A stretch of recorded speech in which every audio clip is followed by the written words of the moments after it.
You didn't have to cut me off. Think that I could never know we were nothing. I don't even need your love, but you treat me like a stranger, and I feel so low.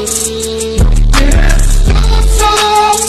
How did friends come back to change your number? Guess I need that though. Now you're just somebody that I used to know. Now you're just somebody that I used to know. Now you're just somebody that I used to know.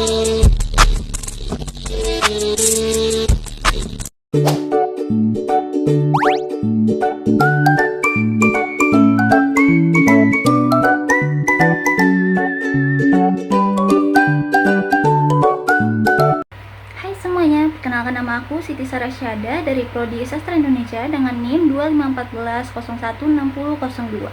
Jadi hari ini aku mau bahas materi dari matkul Bahasa Indonesia hari Kamis kemarin. Jadi kemarin tuh kami pertama bahas tentang perkembangan bahasa Indonesia, teman-teman. Kalian tahu nggak sih kalau sumber bahasa Indonesia itu berasal dari Melayu, lingua franca, lalu hampir ke seluruh Asia Tenggara.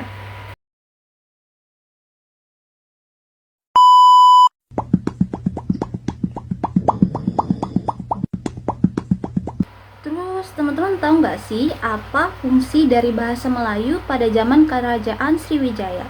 Yang pertama itu sebagai bahasa kebudayaan atau buku aturan hidup. Jadi mereka tuh menggunakan bahasa itu sebagai sarana untuk perhubungan antar suku, bahasa perdagangan, dan juga bahasa resmi kerajaan. Oi! Oi! Oi! Oi! Swasti Sri Shakawarsatita 604 605 Ekadashi Shukla Paksa bulan Vaishaka Dapunta yang naik di Sambau Mangalap Sidayartra di Saptami Shukla Paksa bulan Jeshta Dapunta Hiyang marlapas dari Minangatambang mamawa yang bala 2 laksa dengan ku 200 cara disambau dengan jalan 1712 banyaknya datang di muka upam sukacita di Panicami Shukla Paksa bulan lagu Mudita datang marbuat Banua Sri Wijaya. 3, 2, 1, go! Terus, mengapa sih kita menggunakan bahasa Melayu? Yang pertama karena seluruh antar suku itu sudah setuju, terus bahasanya yang sederhana, dan juga lingua franca dan perdagangan.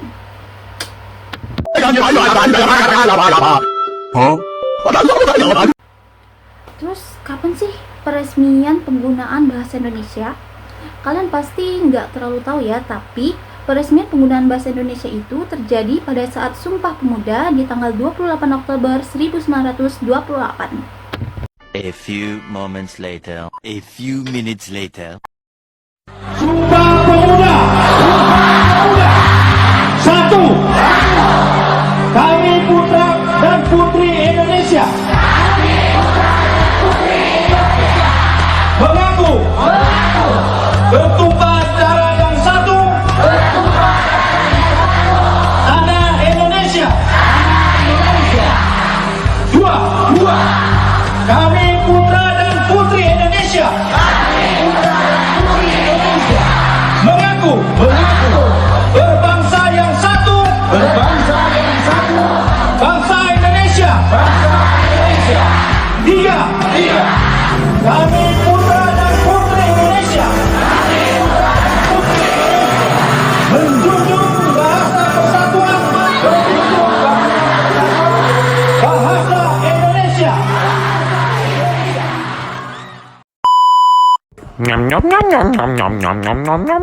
Terus fungsi bahasa Indonesia itu apa sih? Nah, fungsinya itu dibagi menjadi 2, yaitu fungsi sebagai bahasa nasional dan juga fungsi sebagai bahasa negara. Kalau sebagai bahasa nasional, yang pertama adalah lambang kebanggaan bangsa. Lalu yang kedua, identitas nasional. Yang ketiga, penghubung masyarakat dari berbagai suku dan daerah. Supaya kita ngomongnya tuh nyambung loh teman-teman. Kalau misalkan kita ngomong dengan bahasa daerah masing-masing, otomatis pasti bakal terjadi miskomunikasi kan. Lalu yang kedua sebagai bahasa negara, yaitu bahasa resmi negara, bahasa pengantar akademik, alat penghubung tingkat nasional, dan juga alat pengembangan kebudayaan dan iptek. Sekian dari saya, terima kasih, dan wassalamualaikum warahmatullahi wabarakatuh. Bye!